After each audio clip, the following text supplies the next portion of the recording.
You are listening to episode number 63 of the Secondary Science Simplified podcast. Y'all, if I've said it once, I've said it 1,000 times. I am so grateful to each and every one of you who reaches out with your questions and where you need support as a secondary science teacher. It's because of you that episodes like this one exist. And so I'm so grateful for those of you who have taken the time to do that. A few months ago, one of you reached out seeking support as a secondary science teacher with ADHD. And so I posted on Instagram for any leads, and I got connected to Bri, who graciously agreed to let me interview her for today's episode. Bri Plyler is an ICF certified life coach serving women and men with ADHD who are ready to shift from a life of constant panic to living on purpose. She is the founder of Current ADHD, a private coaching practice and online community. As an entrepreneur with ADHD and a relentless optimist, her passion is sharing the message that struggles and success go hand in hand. Prior to her diagnosis at 34, Bri was a teen mom who attended 2 universities and a community college before finally graduating from Greenville Technical College with an associate degree in marketing. Additionally, she held over 20 W-2 positions and started several businesses that ultimately fizzled, never understanding why her outcomes didn't match her ambition and intelligence. She says that being diagnosed with ADHD finally gave her the keys to start the car she'd been attempting to hotwire her entire life. Now, equipped with the tools that work for her brain, she's built an Instagram community of over 100,000 where she helps others with ADHD learn to love themselves and their brains. She believes that the key to success is learning to observe your struggles instead of judging them. Bri is a recent empty nester who lives with her husband and 2 dogs in Simpsonville, South Carolina. In her free time, she collects hobbies, but especially loves outdoor activities and supporting the Clemson Tigers. So if y'all know me, you know we hit it off right off the bat because I love my Clemson Tigers. You guys, I learned so much from this conversation. It's going to be one that I just keep thinking about because she shared so much help. I cannot wait to share this with you. We talk all about markers for ADHD, actionable tips and strategies for teachers with ADHD, but also specific ways we can serve our students with ADHD, whether they have an official diagnosis or just present some of the markers. I cannot emphasize enough how valuable I feel like this conversation was for me as an educator to have. And so whether you have ADHD or not, I know that this conversation is a worthwhile listen for you. So I hope you'll give it the time that it deserves to listen to it. So without further ado, let's dive into my interview with Bri Plyler, the current ADHD coach. This is Secondary Science Simplified, a podcast for secondary science teachers who want to engage their students and simplify their lives. I'm Rebecca Joyner from It's Not Rocket Science. As a high school science teacher turned curriculum writer, I'm passionate about helping other science teachers love their jobs, serve their students, and do it all in only 40 hours a week. Are you ready to rock the time you spend in your classroom and actually have a life outside of it? You're in the right place, teacher friend. Let's get to today's episode.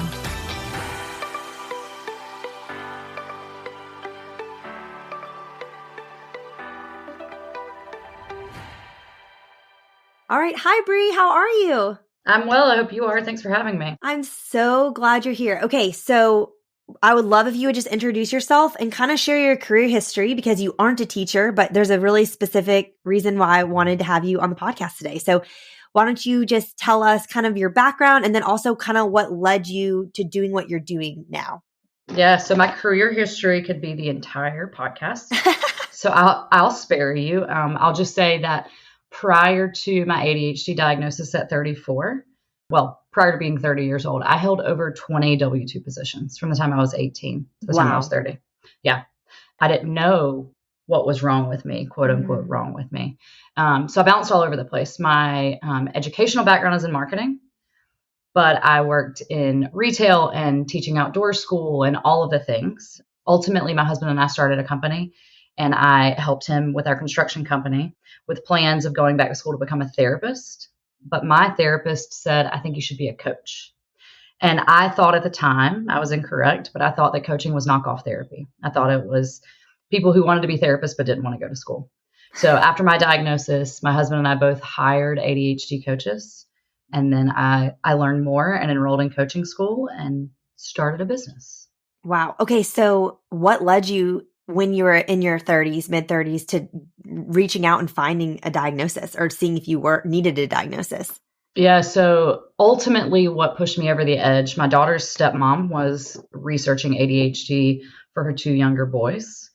And I was kind of helping her with that research. And as I was reading, I was like, wait a minute. Mm. My entire life, there had been this really odd disconnect between what I knew was my level of intelligence and my outcomes. Mm. So there were so many things that just didn't make sense. And I was ambitious, but also lazy, and super smart, but wasn't accomplishing the things that I felt like I should accomplish.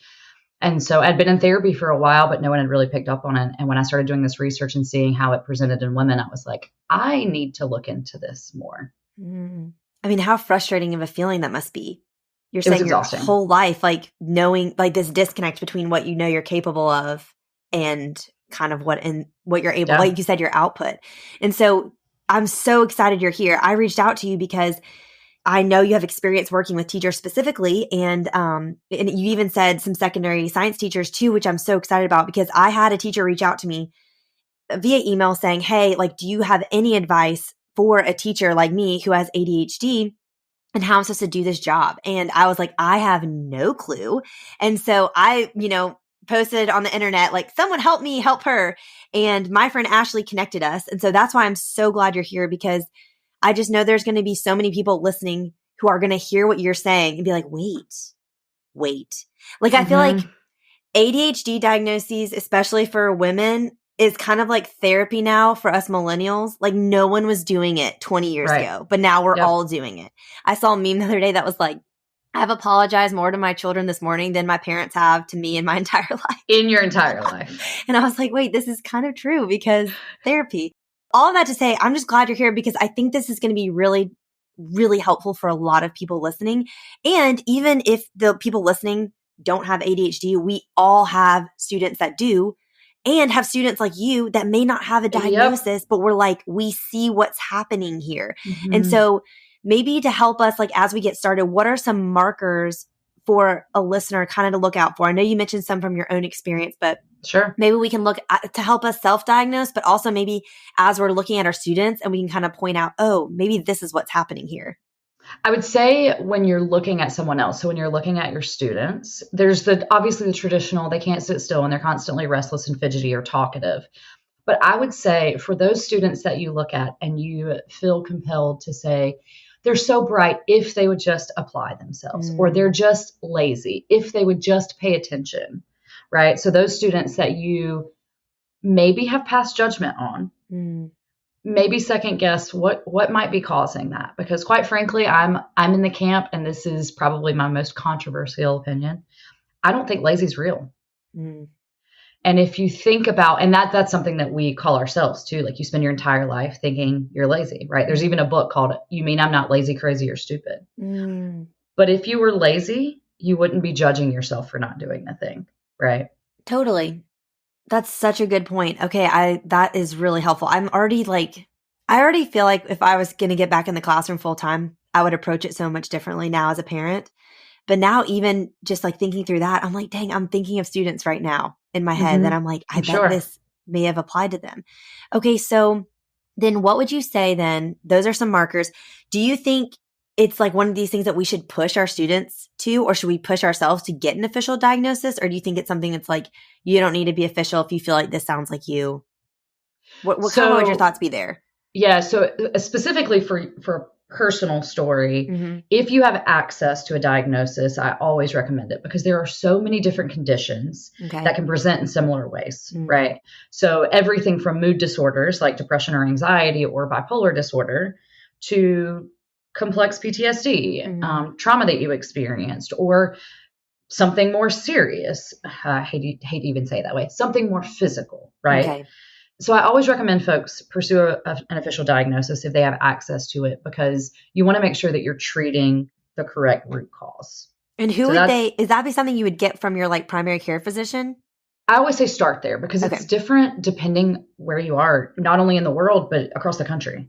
So I always recommend talking to a doctor or a therapist that you already have a relationship with and saying, what do I need to do to pursue this or to learn more about this? And there's a great online assessment on attitudemagazine.com. They have what's called a symptom checker.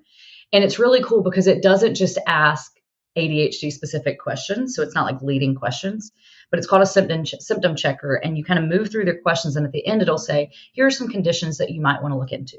So when I did it after my diagnosis, just to make sure like I trusted the Tool, assessment. right. Yeah, right. It told me that I should look into sensory processing disorder and ADHD. And I'm like, yeah, check. So that's a great tool to look through to make sure that when you go to your doctor, you have some real talking points. Okay, I love that. Okay, and so you said a couple markers maybe we could see in our students, and I know those would apply to teachers as well, but is there anything you can think of specifically from a teacher's perspective, since I know you've worked with teachers, where a teacher could say, oh, this is something that I see that I struggle with as a teacher, that maybe it's actually related to ADHD? Yeah, the big ones for me, task initiation. And so most of the time with teachers, I hear it around grading, right? Mm-hmm. So constant overwhelm. And that overwhelm typically comes from two things. It comes from our inability to initiate tasks and not understanding why, but it also comes from the way that we perceive time, which is typically incorrect.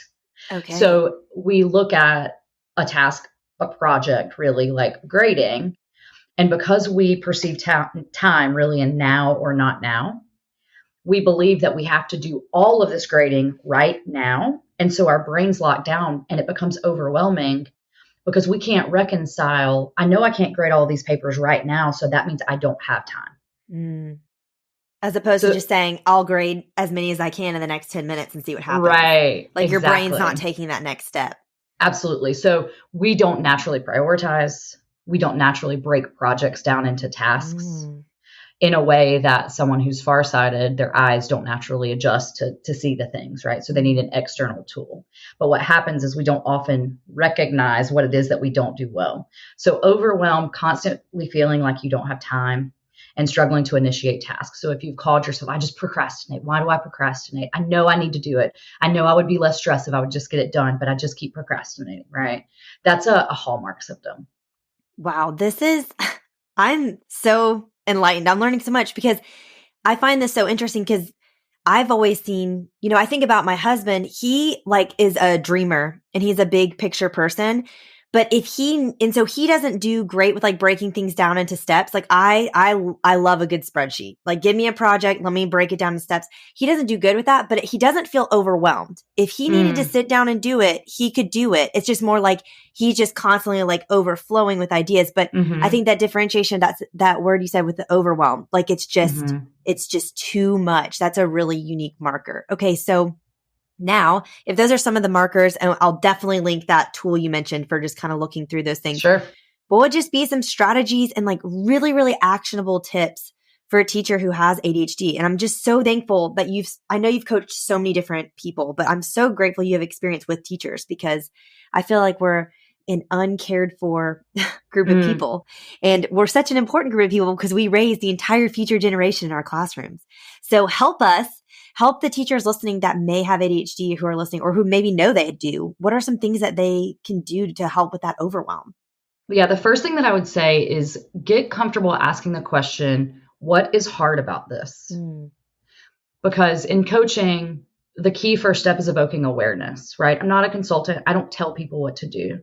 So the first step is identifying what it is that's hard. And probably you've tried the same thing over and over and over and over again, right? So getting comfortable saying, okay, what sucks about this, right? But going back to this idea of breaking things down, start to ask yourself, is this a project or a task? Because so often we put things on our list, laundry is a big one, and with teaching, grading is a big one, right? So instead of having grade questions 1 through 10 on this particular class or cohort, you might have grading on your to-do list. And so changing that project of grading to a specific task can be really valuable. The smaller you break down the project into tasks, not only does it give you the ability to see the task so that you can put it on your calendar, but also the smaller the task is, the better our chances of estimating appropriately how long it's going to take, which is a big problem. Anywhere that you can reduce steps or decisions. Decision fatigue is so real. It is. And it's especially challenging. I do an entire week in my group coaching on making decisions, because it is so hard for those of us with ADHD, because working memory, so forgetfulness is huge for us, and decision making is having to hold a lot of options in our brain, right? And also prioritizing is really hard for us. So anywhere that you can reduce decisions. So this is going to look like creating templates for yourself. If there's an email you have to write frequently, the next time that you write it, just copy and paste it and save it in a Word document, right? Anytime that you can make a decision for yourself once that can be used again can be so powerful. Many people with ADHD resist structure and routine because they hate being told what to do. And that can be true even for ourselves, because routine means that we're telling ourselves what to do. I've reframed that as a routine or a structure is a predetermined decision. So anytime that you can do that in your life will save you a ton of heartache. Yeah, I like that. I'm even thinking too with our students, like thinking about how I've assigned projects and then like it's due in a month, and that how that's just like the worst thing I could do for my students with ADHD, instead of giving them like a do this first and then come back to me and I'll tell you what to do next, so you don't feel overwhelmed by this. 100%. I made some notes when you sent the questions. I love the questions that you sent. What can you do to serve those students? And visual cues and giving clear and specific instructions, right? Our brains, especially at that age, if they're not fully developed, they cannot effectively prioritize if they haven't been given the proper support to develop their executive functions. And they probably haven't, because we're just learning how to do that now. Right. So visual cues, and true for yourself, right? If you have grading, some way to visibly see your progress. We need momentum to move us forward. And the other thing that I would say is don't wait on motivation. If you have said to yourself, like, well, I just can't get motivated, or how can I get motivated? Let that go. Action precedes motivation. That's a great point. Okay, so what would a visual cue look like? What could be an example of a visual cue for a teacher who's struggling with this?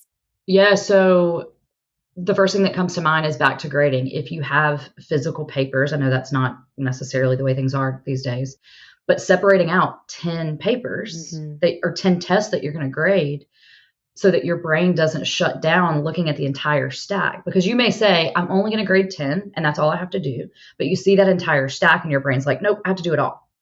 So separating out, this is what I'm going to do right now. And that's going to feel more manageable. Something else that might look like, if there's, a particular, exercise you want to do with your students, just put that on your laptop. Right in front of your face. So object permanence is something that we struggle with, right? Out of sight, out of mind. And that's related to our working memory struggles. So keeping things in front of your face in an organized way, right? Clutter can really make things hard for us. And also we tend to be a cluttered bunch.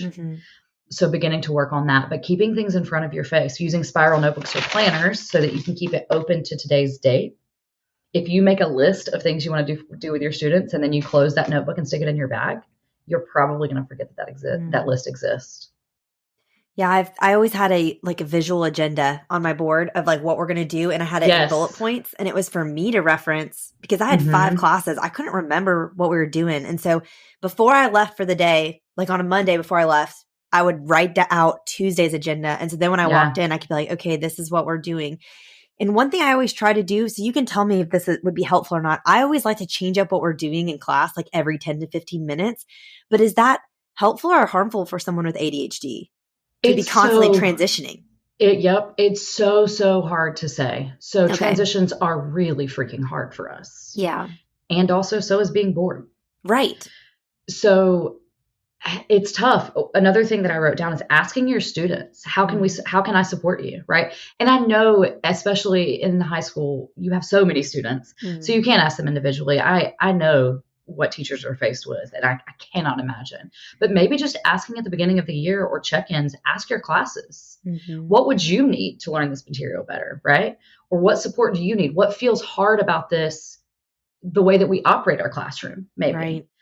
Because gamifying things can be huge. Using timers, creating a sense of urgency can be huge. And that's going to serve all students, not just students with ADHD. But yeah, transitions suck, man. Task switching is hard for us. So you might lose students if you're transitioning too frequently, because by the time they've processed where you are, you may have gone through material and they didn't even get it. Totally. Okay, that's good to just keep an eye on. And I'm assuming too, if like you're a teacher who struggles with this, really thinking like and just self-reflecting on, okay, is it more helpful for me to change it up, or do we need to Yep. like settle in on some things? I'll link to in the show notes. I have some classroom visual timers that I love to put on my board. Yes. They're free. Some of them are too distracting because they're like swimmers in a race. And so the kids will all be like betting on it. So you kind of have to Yeah. read your class. Other ones are just like a sand timer. So it's not as exciting. So it's not as distracting. Time timer is a great tool also. Okay, for I'll link that visual one timer. too. Yeah, I think having the visual timer is really helpful. It is such a hard balance too, because like I love to use timers to keep the class moving and keep them motivated. But then you also know like, okay, is that giving the student who struggles with anxiety because there's a timer? But it's, I try to hold that loosely in the sense of like, I'm putting this up here for all of us, but if we end up needing more time, I'll give it to you. But Right. I'm just trying to, it's so hard to balance all the things and all the different people. Right. And how can you serve everyone at once? I would say that if time allows, just allowing a little bit of buffer between transitions, right? Like whatever that is, 2 minutes to transition instead of just bouncing from thing to thing. But gosh, I don't know how you do it as a teacher, because I think that'd be easier if you have a 90-minute class. You can kind of Sure. put in that little buffer period, which is nice. But yeah, when you have a 45 or 50-minute class, it's like all hands on deck. I always tell them, I'm like, go to the bathroom before my class because we don't have even there's no time for potty breaks. Like we got to keep so going. hard. It is hard. Okay. So any other strategies or like tips you have for a teacher with ADHD in general? And then we can kind of zoom in more specifically. So going back to the idea of making sure that project's not tasked or task's not project, but I think the biggest thing that a person with ADHD, diagnosed or otherwise, can do is let go of the shoulds. Let go of this idea that I should be able to, quote unquote, should be able to do it like normal people do, right? Perfectionism, all or nothing thinking, and that shame. I'm fully in the camp that that's more debilitating than the actual ADHD symptoms. So if you can let go of that and lean into, I need tools, and using the tools, you're going to get so much farther. I always pose the question to my clients, do you judge people who need glasses because their eyes don't naturally see well, right? And they don't. Right. But we judge ourselves because we need, timers, or because I need fidgets. Putting down the shoulds, putting down the shame, and picking up tools that actually work for you is the key to success. So if it's fidget, if it's Post-it notes, if it's asking for help, utilize those. Delegate where you can delegate. And again, as a teacher, I have no idea what resources you have available. I know they're not enough. But anywhere that you can delegate, ask your students for help, right? Give them some ownership and take it off your plate. Absolutely. Okay, so now for secondary teachers specifically, I'm thinking middle school, but especially high school, because that's my people. I feel like all teachers have so much on their plate, but secondary teachers especially. Like you have your regular lesson planning, grading, parent communication, classroom management, like we all have. But as secondary teachers, we're also often expected to run clubs, coach a sport, run the prom planning committee that I was on, be in charge of student council. So are there any recommendations for balancing all these like extracurricular responsibilities too? Because that's something that's really unique to secondary teachers. Yeah. So I talk about this a lot with my clients. It's being able to break down into tasks and navigate all the different projects. So a lot of people love apps like Asana or Trello, however you pronounce it. However, because of the object permanent stuff, I have found that I often struggle with those types of apps because it exists in the ether and I can't look at it. So I've actually found, and I know that this is a podcast and no one can see it, but I've found a physical planner that breaks down the projects. So you can have, clubs, grading, lesson planning, labs, like we've talked about, and you can have your individual tasks. So using some sort of project-based system, again, it's about visual cues. Get it out of your head and onto paper, because when you can see it, you can manage it. And so whether that's Post-it notes or a whiteboard or this planner that I'm talking about, or just a notebook, getting it out of your head and onto paper, being able to physically manipulate it is key to not letting it overwhelm you. I like that. Just kind of even doing like a word vomit on paper just to see 100%. it. I love stuff on paper. I call it a brain dump. Yeah.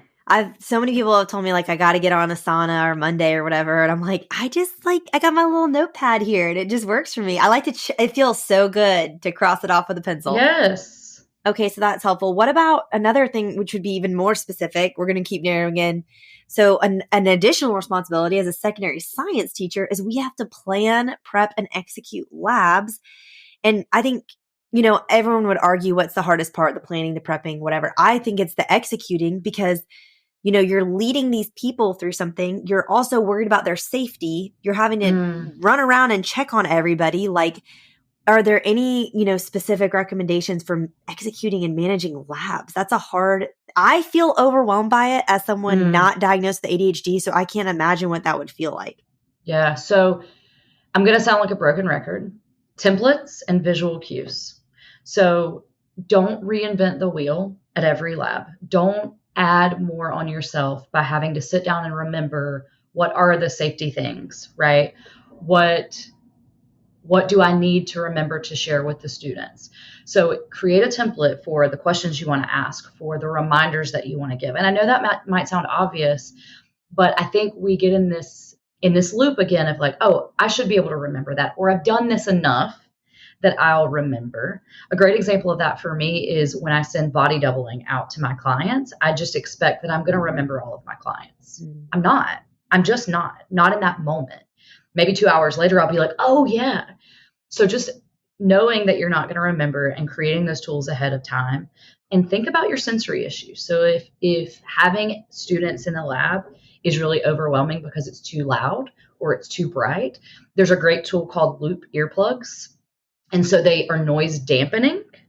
So you can still have conversations with people around you, but it reduces sensory input, right? And just being really transparent with your students, because then you're modeling. I have one client who's a secondary teacher, and she's gotten so comfortable sharing with her students, like, hey, this is why I'm doing it this way, because this is hard for me. And so if it's hard for you too, you're not alone. Can you imagine what a gift that would be as a student to hear your teacher struggling with something? I would give anything to go back and do that. And I share that with all of my clients who are teachers. Don't hide this from your students, because they see you as a mentor or as someone they look up to. And so if they don't ever see that this is hard for you, then they're going to believe that they're broken if it's hard for them, right? So even just saying, guys, I know it's really loud in here, and if that's hard for you, I get it, because it's hard for me too. Even if you're not doing anything about it, right? Just saying it out loud can be so empowering. I think it's so important for us to be humble ourselves, to be vulnerable in front of students so they see us as people, like you said. I think a lot of us are afraid of failing, or like a lab messing up and then us looking stupid. And it's like, no, just be honest. Like, teaching AP biology was the best challenge I was ever given, because it forced me to like take off the facade and be like, I literally don't know the answers to your questions. Like, I have no clue. I'm studying this the night before. Like, let's Google this together, or let's figure this out together. Yes. And I just feel like, and I even think too of like the year that we were going through adopting our son, and it was a very emotional year. And I really had to open up to my students, because there were days that I was having to step out to take a phone call with a social worker or whatever. And I would come back emotional, and it served my students so much better for them to see. And it's actually pretty cool. We like recently sent out Christmas cards, and I now have 3 kids, and I have some old students that are now like adults, which is insane. And I had 3 different girls that I used to teach back in the day reach out and say, it is so amazing to see your family now, knowing where you were and not being there that year. That was so hard when y'all had the infertility and all the stuff. And I was like, I'm so glad I shared that with them, so they could see that I'm a real human. And also, like, as they're now, getting married and starting families, like, they know someone that was in their life as an adult who struggled with these things. And so I feel like, especially with the ADHD, I feel like you said, I think give it, 5 to 10 years, it's not going to be as not taboo. That doesn't sound like the right word, but it'll feel more, I'm hoping it'll feel more common. Just like therapy now is like a very common thing. It's not like people are scared to say like, I see someone or whatever. Yeah. I love what you said too about not being ashamed about it. Like, and letting go of the ideal we have for what a teacher should be. Like, I think the hardest thing as a teacher is when we're trying to be someone we're not, because you're almost like performing on stage every day. And so that's exhausting, like trying to be a type of teacher you think you need to be, when really you just need to be yourself, because there's going to be so many different students. I always tell clients, what is the outcome that you're trying to achieve? Because if you're moving through and you're making decisions based on how you feel you need to look, if it's about status or how you feel like you need to show up, then you're probably not moving toward your outcome. So if you get clear first on what's the target you're trying to hit, right? I'm trying to serve my students. What does that look like? What does success look like? And because another thing that's really hard for those of us with ADHD is aligning our goals and our actions. And we make it even harder on ourselves when we don't clarify those goals. And I don't like the word goals. I typically use targets or outcomes. But if you get really clear on, okay, what is my target? My target is to serve these students as best I can. My target isn't to win the teacher who appears to be the most put together. Yeah. Right? Like that's not the goal. It's so true. I mean, I think it's all, I'm like just so grateful for everything you're sharing here. Yeah, I think it's just so important to really, like you said, consider what's the outcome. You don't have to win teacher of the year. You don't need every single student to like be an A student. What's kind of the goal, and really thinking you can always get to the outcome or the target or the goal a different way. There's not one way to get to it. So really letting go of like, just because the teacher next door grades every single thing doesn't mean you need to. Like you don't have to. Or I'm thinking about labs and the noise. Like noise is really, really overwhelming to me. I think maybe not in the past, but now that I have 3 kids, 4 under, like I'm overwhelmed by noise. I always say like, Mom has 4 brain cells and they can't work when you're all screaming.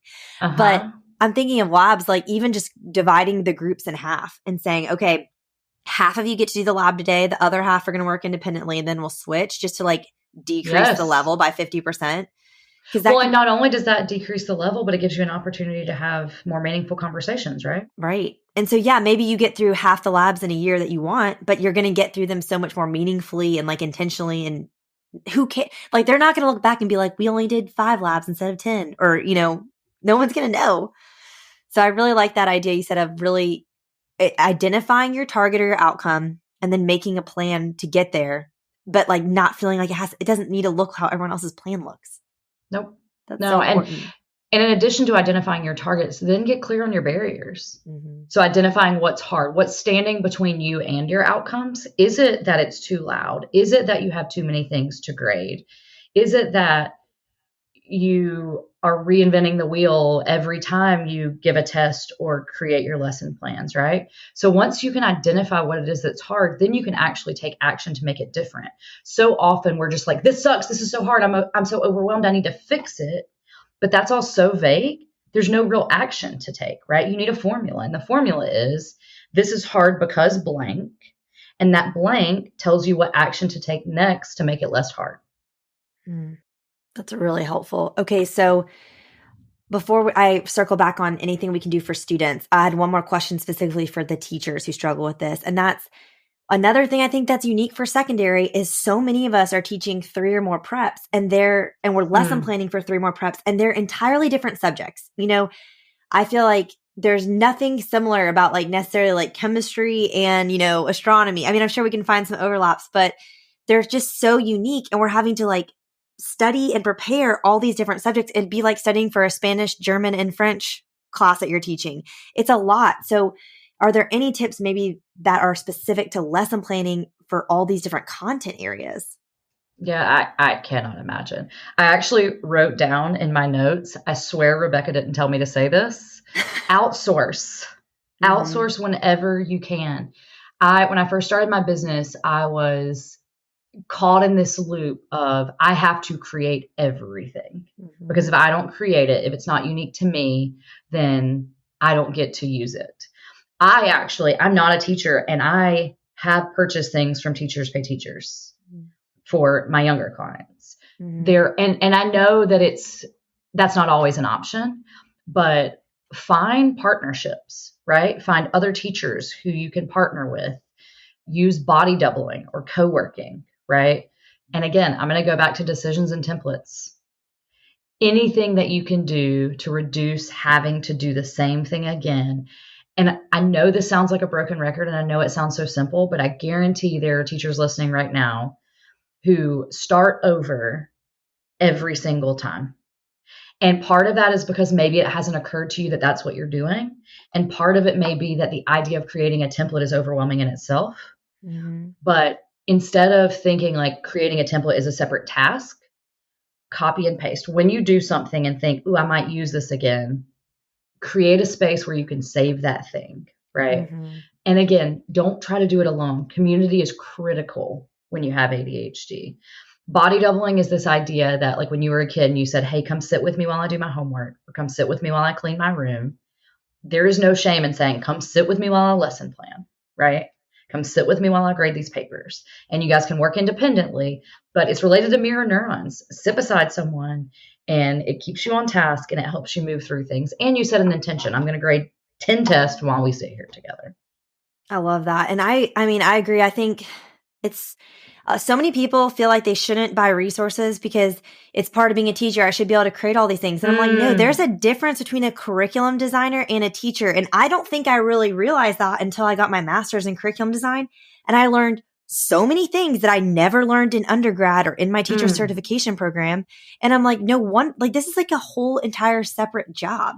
This is a job that you're doing too. You're literally doing a whole second job. Like, and I feel like there should just be no shame in that. I say all the time, like, you know, if I ever get thrown a class prep in the classroom that I've not taught, like I'm going straight to someone else, especially just the first year, just at least. And that's the other thing too. Like, this doesn't have to be forever.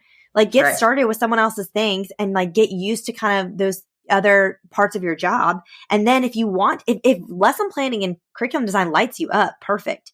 But like, just because it doesn't make you, I feel like we just have this thing that like we have to be able to lesson plan well and curriculum design to be a teacher. And those aren't even the same job.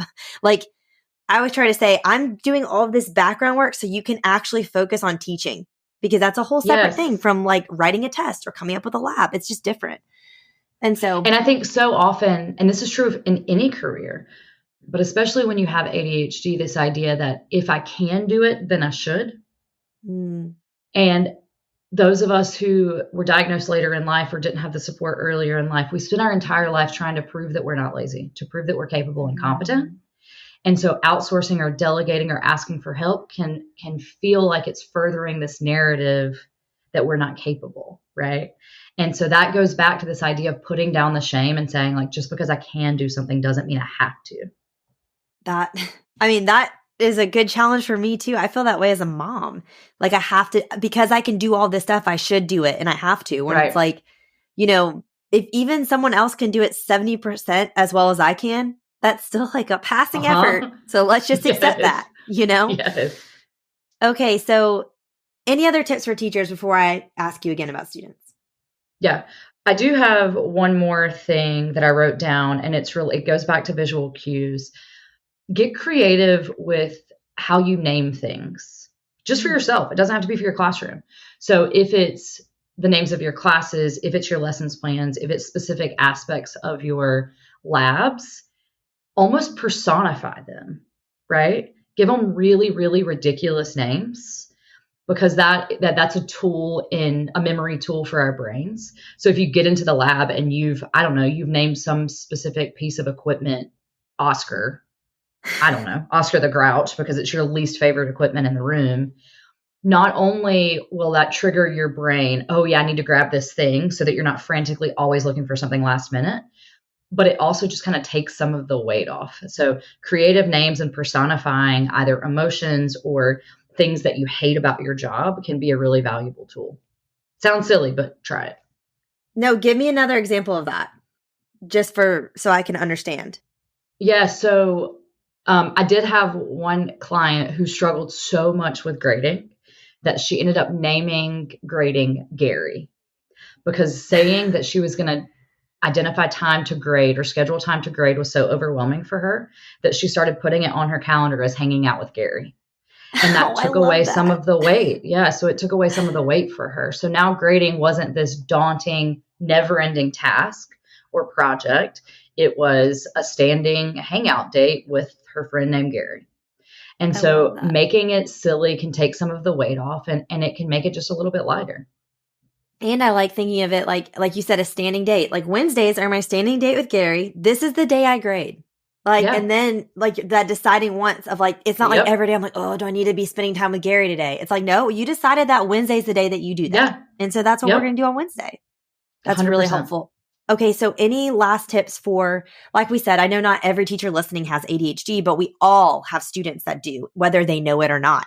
So any other recommendations for serving our high school students with ADHD? I think oftentimes, we think of all these strategies that would be for like little kids with it. Mm-hmm. You would hope that they would get diagnosed when they're younger, but that's not the case. And you mean you're the professional, so how many of those, tips we see on Pinterest for students with ADHD in elementary school, how many of those kind of translate to high school? Do you have any high school specific tips? Kind of what would be your recommendations there?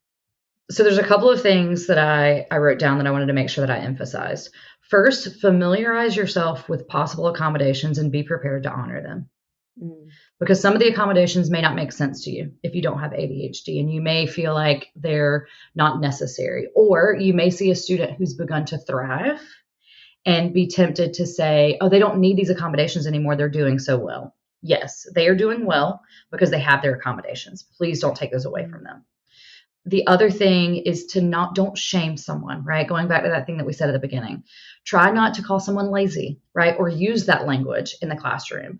Try not to say, if you would just pay attention, or you're so bright, I'd just love to see you apply yourself. You could reach your potential, right? Try not to use that language. There's a statistic that says students with ADHD receive something like 20,000 more negative messages in their lifetime than their neurotypical peers. Those messages become internalized. That's how we begin to believe that we can't, right? And praise. ADHD students thrive off of praise. So if you have students that make things particularly hard for you, instead of obviously discipline is necessary, whatever that looks like in your classroom, but look for ways that you can praise them and give them clear and specific instructions. Just like with a toddler, this is true for myself. Instead of saying, you have to stop talking, right? Mm-hmm. Tell them when they can talk again, right? Or give them opportunities to verbalize or verbally process what's happening for them.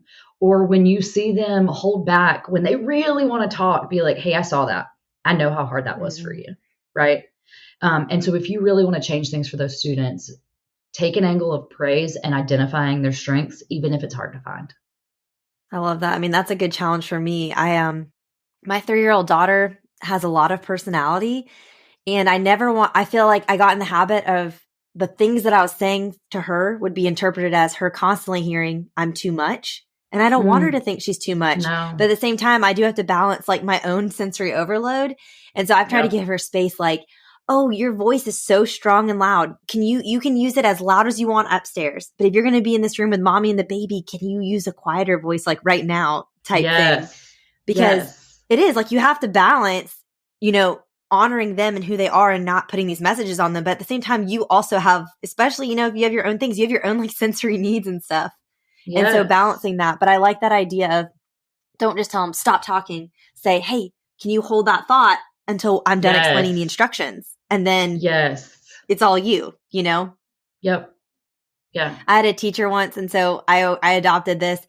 He would always say, questions, comments, personal problems. And it was just always kind of funny because every once in a while, someone would share a personal problem that was completely unrelated, and we'd all laugh. But it was great because after we did anything, he created that space, like questions, just general comments that you've been holding in, you need to get out. Say? Yes. Yeah. Like anything you need to say, now's the time. And I liked him building that in. Okay. Anything else for our students? Thinking about stimulation options, right? So even if fidgets aren't an accommodation, if there's a way that you can incorporate that into your classroom, I think it can be so valuable for folks with or without ADHD. And there are a lot of quiet and non-distracting options too, right? So one thing I have under my desk right now is an acupressure mat. So maybe putting bands on your desk so that they can fidget with their feet, right? And then that's less visible and not, same. Or if it's an option, if they can stand up, right? Maybe they can focus. And I think it's important to know that just because a student's doodling or not looking at you, that doesn't mean they're not listening. Maybe that's what they need to do in order to be able to listen. And so if you need to have a conversation with that student, do it in private and say, hey, would you like me to check in with you if I think that you're not with me? Or is this how you learn, right? Because for some people, my husband, for example, who has ADHD, if he's staring out the window, he is watching his own movie. He is not hearing your words, right? And so it would be helpful for him to be like, hey, Brax, are you with me? But for me, if I'm playing with a slinky or drawing on my paper, I'm doing that to keep my hand busy so I can hear you. That goes back to what you said in the beginning, like checking in with the student. don't always like assume the worst, especially if they don't Right. have a diagnosis and you're seeing them just staring off and you're thinking like they are just not with me, going to them individually and saying, hey, like, I like that. What it would be helpful for you? Because this is going to flush itself out differently in all of our students. 100%. That's so interesting how you and your husband handle it so differently. That's so different. Really interesting. Okay. Anything else you want to add before we do our last question? Yeah, my last thing that I wanted to add was something I've already mentioned, and I'll say it again. Ask yourself the question, what's hard about this? If you can't remember anything else, just drill that question into your head, right? We default to our most basic training. So don't beat yourself up if you try new tools and you don't remember them in the heat of the moment. It takes time. That's a really great help. Well, I'm so glad you were here. I feel like I just learned so much from you, and I know my listeners will too. But so before I let you go, this is kind of off topic, but you may want to bring it back in too. I like to ask all my guests if there's one way you've simplified your life recently, and this could be, a life hack, a tool, something you've said no to, something you stopped doing, whatever, anything you're doing to make your life more simplified right now. Yeah. The physical thing that I've done is I've switched almost all of my organizing containers in my home to clear containers, and I've gotten rid of lids wherever no possible. Lids. Interesting. No lids. When you have ADHD, every step matters. I even got rid of the lid of my trash can. I got one of the trash cans that looks like a restaurant trash can, a tall cylinder. So it has a lid, but with a hole in the center. Mm-hmm. Because even a step as simple as pressing a lever to open the lid could cause us to throw the trash on the dining room table as opposed to throwing it in the garbage, right? So I've just gone around my house and say, where can I reduce steps? I love that idea. That's fascinating. Okay, so this has been so helpful, and I know people are going to have follow-up questions. So how can my listeners stay connected with you if they want to, learn more about what you do with coaching or just have questions or anything like that? Yeah, so you can find me on Instagram, Current ADHD Coaching. That's where I hang out most of the time. And my website is currentadhd.com. I exist on some other social medias, but Instagram and my website are the two places that you can find me. Same. Always. I feel like my other social media are just there to like hold the name, but like I live on Instagram and on my website. So that's me too. Well, thank you so much, Bri. I'm so thankful for you sharing your time and just all your wisdom. It's been so helpful. Thank you for having me. I love it. Thank you so much for listening to today's episode and my conversation with Bri. I wanted to share a few things before I wrap this up with you that happened, after our conversation. So first, after I finished recording, I asked her about batching because that is something I talk a lot about on this podcast because it's a strategy that has served me so well in simplifying my life is to batch things. So doing a lot of the same thing at once. So, if you've been here at all, I love it. And so I asked, is batching something that would help someone with ADHD or not? And she kind of said, if it serves you, it serves you. She felt like her initial response is batching is kind of something that's, she said, an advanced level course for someone with ADHD, but she said that doesn't mean it won't work for you. We talked about, I love to batch my meal prep because in the season that I'm in right now with meal planning and grocery ordering, I have to do it all at once because for me to go to the grocery store with 3 kids, 4 and under, I cannot do that more than once a week. Like it's too much. So I sit down once a week. I plan out my meals for 7 days.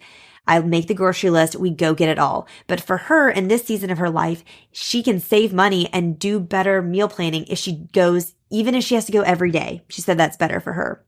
But at the same time, we talked about, I have a friend with ADHD who has to have a laundry day. Mondays are her laundry day. She does all the laundry on Mondays and that's easier for her. Whereas for me, I like to do a load a day. And so it's kind of interesting to see how certain strategies may be helpful for batching and others may not be. And it may be dependent on your season.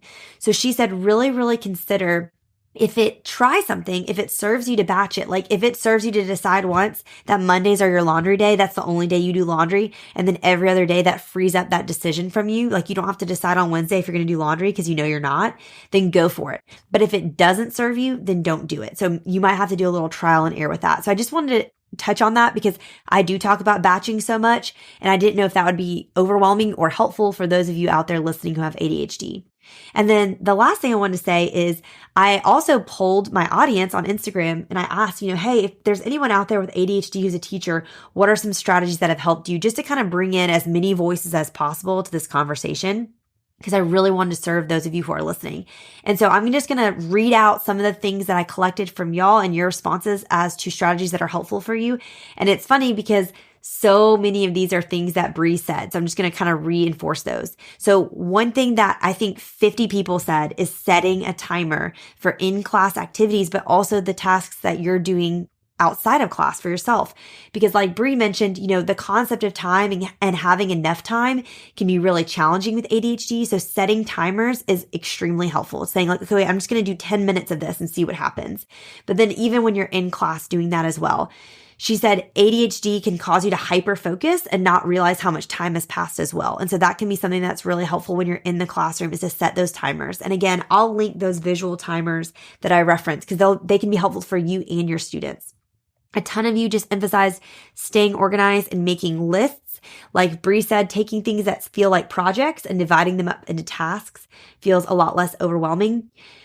A lot of you mentioned too, having your materials prepared in advance. One of you said that you would always have a list of like things that you have to do in advance for the next day so that you knew what to do. I recommend making kind of like a check out list of what to do before you leave. And then as part of that list, kind of make a check-in list for the next day. So have a list of things like, I'm going to do these 4 things before I let myself leave the classroom.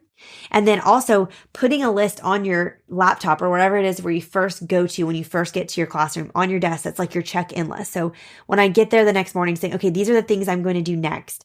I even find this helpful in my current season of life because I'm working in really small chunks of an hour here, 30 minutes there.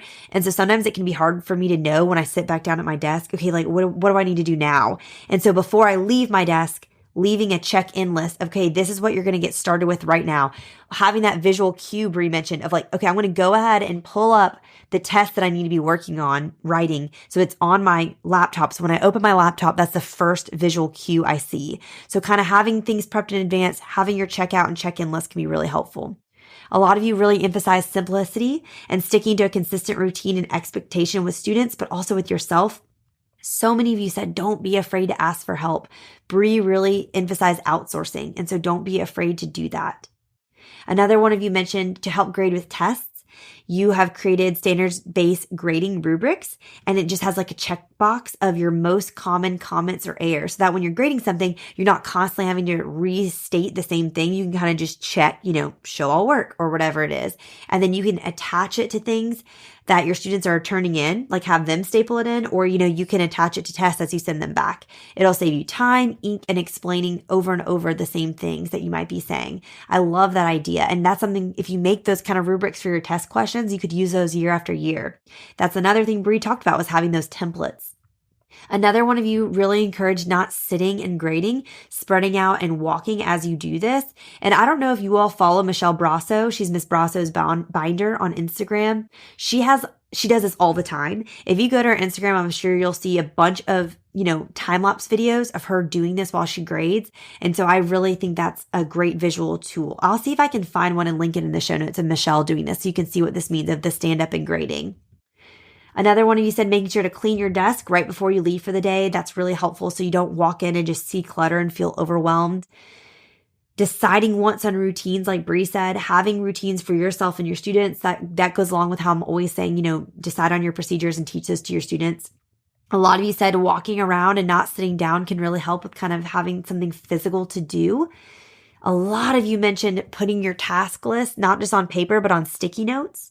And I love this idea of just picking up one, doing it, and then throwing it away. And that kind of being a visual cue for you of like, you can lay out all the sticky notes on your desk at the start of the day, and then throughout the day, as you have pockets of time, just pick up one. It's the one task you're going to do, and then throw it in the trash. I thought that was a really cool idea. I'm currently looking at an entire wall of sticky notes I have where I've taken the chemistry curriculum I'm writing and I've put it into tasks. And as I finish them, I peel off the tasks. And that is so helpful for me too, just to have the visual representation. So really leaning into visual cues. And then the last recommendation one of you had is keeping track each day of what you got done in each class so you can know the pacing for next year. So maybe one of your check out tasks for the end of the day is just to kind of jot down what you got through that day, just to give you an idea, since quantifying time and how long things take can be it's challenging in general, but it can be extra challenging if you have ADHD. That was one of the recommendations one of you shared, which I thought was really good. I know for me, I had a very simple numbered Word doc, literally just a list. So number 1 represented day 1 of the year. Number 2 represented day 2. And I would just jot down there what we did each day just to give me an idea for the next year for pacing. I also think too, if you have a paper planner, always write in pencil, I recommend, or erasable pens. But then I would also go back with like a red pen and go over my pencil and say like, we did not get to this, or this took twice as long as I thought. And then the subsequent year, I could look back at that paper planner and have a realistic idea of how long things took. Because the pacing and timing of a class is hard, no matter if you have ADHD or not. But I can't imagine if you did have ADHD, how much more overwhelming that could feel. And so those notes for yourself will be really, really helpful. All right, that's it. I hope this was a gift to you. I hope it was a tool for you. I know it was so much help to me. And if you found this episode helpful, please reach out to me on Instagram and let me know, and or reach out to Bri directly. I'll link her contact info and all the links she mentioned and I mentioned in the show notes, which can always be found at itsnotrocketscienceclassroom.com/episode 63. But I know that, I love hearing from y'all directly, and I know Bri would love it too. If you reached out and said, hey, I listened to this episode, and if you have a follow-up question, I know she would love to answer it. So don't be shy. We love hearing from you guys.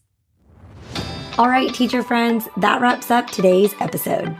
If you're looking for an easy way to start simplifying your life as a secondary science teacher, head to itsnotrocketscienceclassroom.com/challenge to grab your classroom reset challenge. And guess what? It's totally free. Thanks so much for tuning in, and I'll see you here next week. Until then, I'll be rooting for you, teacher friend.